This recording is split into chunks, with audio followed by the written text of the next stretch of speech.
नमस्कार.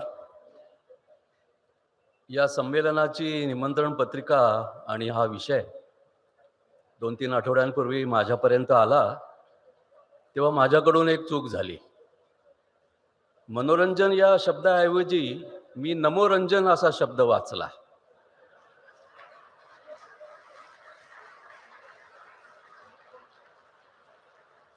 आता आडनाव डोळे आहे, मला मोतीबिंदू झालेला आहे. पण मोदीबिंदू झाला हे त्या व्यक्तीचं श्रेय आहे. त्याच्यामुळे मी तयारी नमोरंजन अशी करून आलो.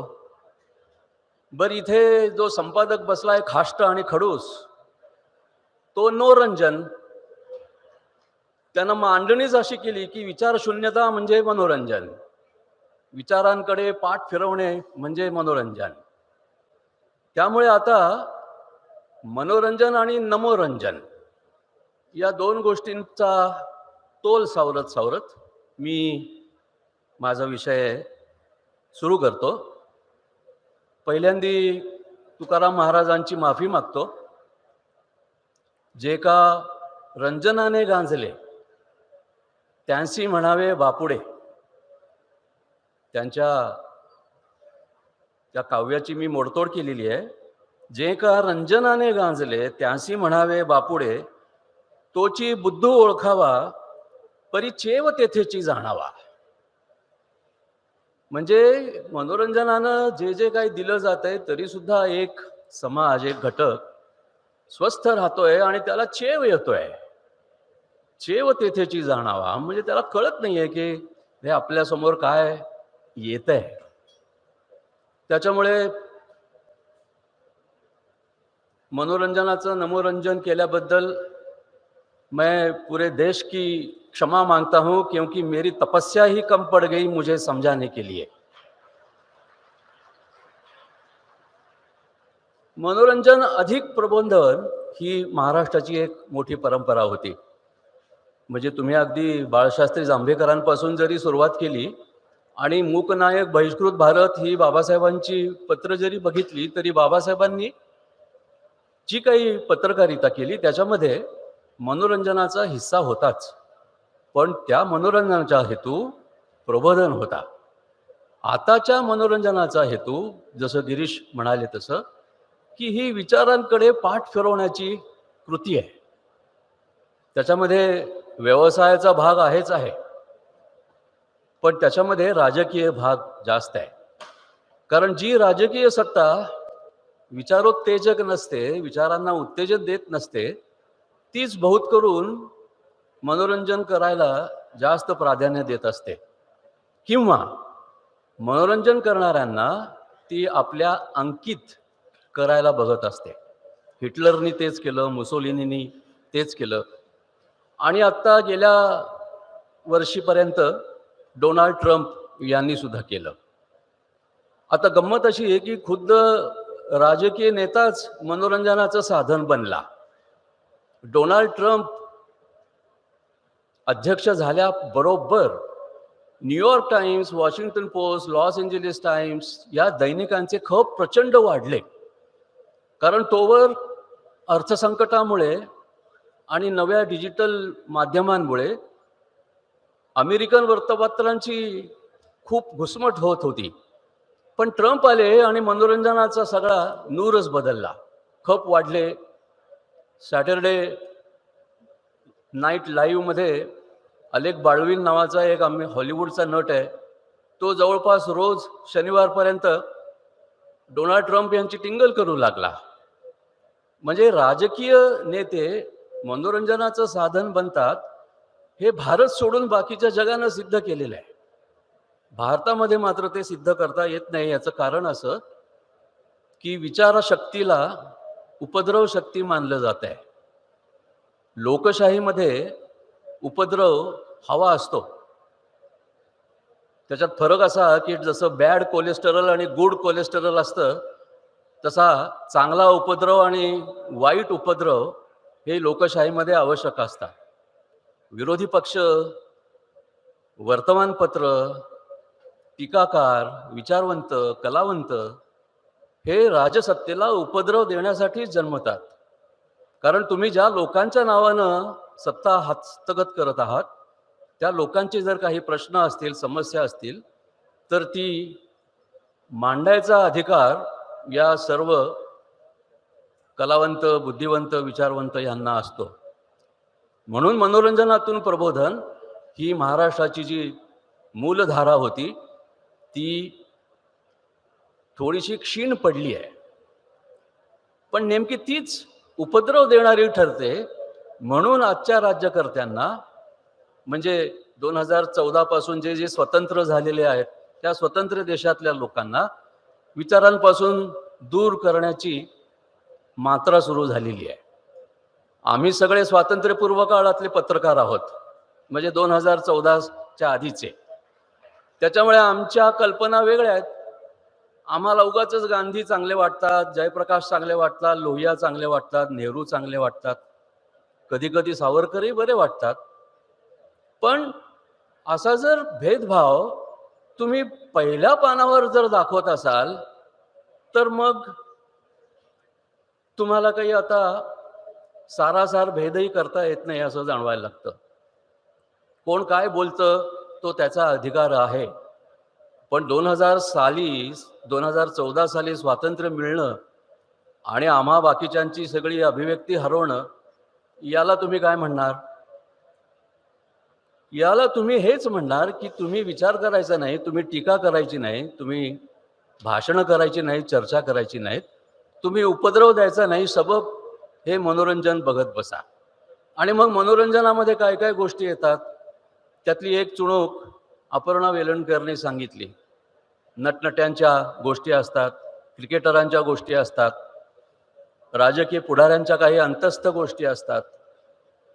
पण आताचा सत्ताधारी पक्ष किंवा आताचे राज्यकर्ते हे जाणीवपूर्वक सर्व गोष्टी मनोरंजनमय करण्याच्या विचारात आहेत. म्हणजे त्यांचा हेतूच तसा असतो की एकतर उपेक्षा करा, दुर्लक्ष करा, त्यांच्याकडे फिस्कन हसा किंवा त्यांची हिणवा-हिणवी करा. आणि म्हणून जे ट्रोलिंग होत आहे, त्या ट्रोलिंगमधून मुद्द्याला मुद्दा असं उत्तर न मिळता त्या त्या व्यक्तीचं वैगुण्य काय आहे, त्या त्या व्यक्तीचं व्यंग्य काय आहे, किंवा त्या व्यक्तीच्या सवयी काय आहेत, याच्याबद्दल प्रहार करून त्या माणसाला नाउमेद तरी केलं जातं, किंवा त्याचा जो अधिकार आहे वेगळं मत मांडायचा तो तरी हिरावला जातो. म्हणजेच तुम्हाला लोकशाहीलाच एक मनोरंजक रूप द्यायचंय असं सिद्ध व्हायला लागलंय. कारण लोकशाहीमध्ये पक्ष असतो, प्रतिपक्ष असतो, आणि प्रतिपक्षाला त्याचा पक्ष मांडायचा अधिकार असतोच. पण जर प्रतिपक्ष मांडायला तुम्ही जागाही देत नाही, वेळही देत नाही, आणि जिथे जागा असते, वेळ असते, लोक असतात, तिथे तुम्ही हल्ले करून नावमत आणि नामोहरम करायला बघता, तेव्हा मला असं वाटतं की विचार वगैरे आता काही गोष्टी नाहीत, या सगळ्या मनोरंजनाच्या गोष्टी आहेत असंच समजत चला. म्हणजे मग भाकरी की स्वातंत्र्य असा एक प्रश्न उपस्थित केला जातो. मोदी गेल्या काही भाषणांमधून सतत कर्तव्यांची भाषा करतायत. म्हणजे एकीकडे करोडो माणसांचे हक्क आणि अधिकार गेल्या 1.5-2 वर्षात इतिहास जमा झाले, नष्ट झाले. पण हक्क आणि अधिकारांच्या गोष्टी न करता कर्तव्याच्या गोष्टी करत राहायच्या, याला काय म्हणायचं? याला तुम्ही काहीही सहन करा, तुम्ही जे काय घडतंय तिकडे लक्ष देऊ नका आणि तुमचं काम करत राहा असं. म्हणजे हक्क आणि अधिकार यांच्या बरोबर मला हक्क का नाही आणि मला ते अधिकार का नाहीत याचा विचार सुरू होतो. मला बरोबरी का नाही, मला संधी का नाही, मला विशेष संधी का नाही, या गोष्टींचा विचार सुरू होतो. आणि मग ते विचार करणं सुद्धा दुरापास्त व्हावं अशी एक रचना देशभर केली जाते. आणि म्हणून विचारशून्यता अर्थात मनोरंजन हे पुढे येत आहे. आणि म्हणून भाकरीचा प्रश्न जास्त महत्त्वाचा, स्वातंत्र्य वगैरे काही विचार करू नका असं चीन, रशिया, उत्तर कोरिया, क्युबा या देशांचे राज्यकर्ते जसं सारखे म्हणत असतात की आम्ही तुम्हाला भाकरी दिली आहे ना, पोटभर जेवायला देतोय ना, स्थैर्य सुरक्षितता दिलेली आहे ना, मग स्वातंत्र्याचा विचार कशाला करता? पण मुद्दा तो नाही आहे. स्वातंत्र्य असल्यावरच मला भाकरी मिळत नाही याची तक्रार करता येत असते, हे लक्षात घेतलं पाहिजे. ज्याला भाकरी मिळालेली आहे तो कदाचित स्वातंत्र्य दुसऱ्या ठिकाणी दुसऱ्या नंबरवर ठेवू शकेल, पण ज्याच्यापाशी स्वातंत्र्यच नाही तो सर्व प्रश्न विचारू शकतो, विचार करू शकतो. आणि मला असं वाटतं की विचार करण्याची, विचार न करू देण्याची ही जी काही आजची अममिका चालली आजच्या राज्यकर्त्यांची, ती एक भारत, शांत भारत, एक भारत, थंड भारत याच मार्गावर नेणारी आहे. त्याच्यामुळे आपण सावध राहायला पाहिजे. गंमत अशी आहे की या परिसंवादाचं जे शीर्षक दिलंय ते शीर्षक पत्रकारिता आणि माध्यमं त्याचा धर्म विसरली आहेत हेच सांगणार आहे. पत्रकारितेचा धर्म काय असतो? साधा आहे अगदी. सत्य सांगणं किंवा सत्याकडे जाणारा मार्ग सांगणं. जर्नलिझममधला जो इझम आहे तो इझम काय कॅपिटलिझम, सोशलिझम, कम्युनिझम या इझम सारखा नाही आहे. तो इझम म्हणजे सत्याकडे जाणारी एक वाट, असा प्रकारचा इझम आहे. म्हणून जर्नलिझमला इझम जोडलेला आहे. नाहीतर मग जर्नलोमेट्री, जर्नलॉजी, जर्नलिटिक्स अशी शास्त्रीय नावं त्याला पडली असती. पण इझम ही एक अशी चौकट असते जी प्रत्येक विचारी माणसाला किंवा प्रत्येक सामान्य माणसाला असा विचार देत असते की हे स्वीकारल्यानंतर तुला सत्य सापडेल किंवा सत्याकडे जाण्याचा मार्ग सापडेल. म्हणून मला असं म्हणायचं आहे की आजची पत्रकारिता सत्य सांगायचा धर्म विसरली आहे. सत्य नागवं असतं खरं आहे, सत्याकडे बघून हसता येत नाही.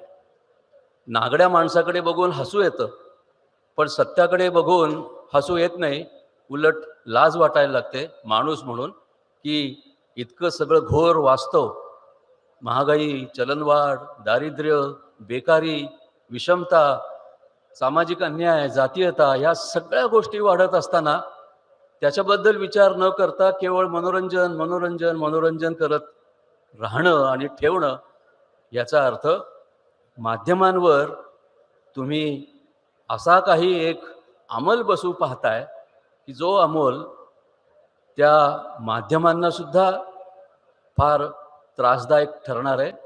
कारण माध्यमांना जेव्हा कळेल की सत्य हेच सांगायला पाहिजे, स्वातंत्र्य काय असतं हेच सांगायला पाहिजे, जर जाहिरातरूपी भाकरी मिळत असेल तर मग त्या स्वातंत्र्याची विचार करण्याची तुमची काही कुवत नाही, विचार करण्याची प्राज्ञा आता तुम्हाला नाही, असं सत्ताधारी सांगू शकतात.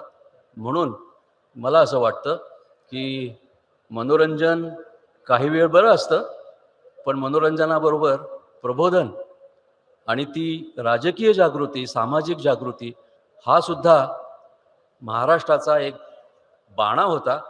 आणि तशी बाणेदार पत्रकारिता महाराष्ट्रानं या देशासमोर ठेवलेली आहे. तिची याद जर 2024 पर्यंत सर्व देशातल्या माध्यमांनी आणि पत्रकारितेनं ठेवली तर मला असं वाटतं की 2024 नंतर आपला देश जरा चांगल्या परिस्थितीत येईल. धन्यवाद.